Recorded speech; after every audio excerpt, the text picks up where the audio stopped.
Hey Christine, it's Zach. I was just wondering if we could talk about the Bird family's house and other business stuff, 9 p.m. tonight? Okay, thanks. I'll see you there.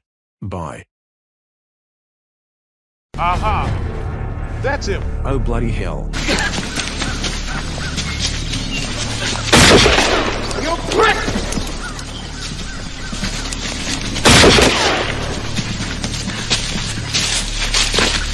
Oh, motherfucker!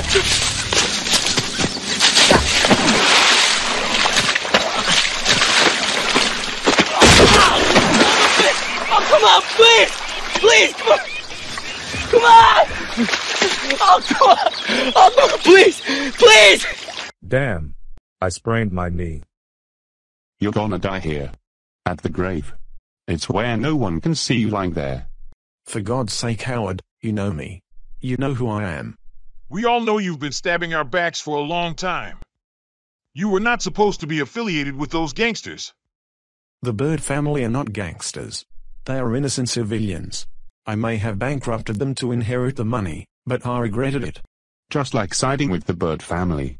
You have made a big mistake. Please don't do this, Howard. I am so terribly sorry. For what?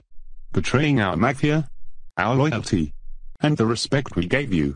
Well, it's too late for that. You have blown your last chance, and you should have never trusted the Birds in the first place. Now it's time to finish this once and for all. Lord God, forgive me. Please. Now look what you made me do.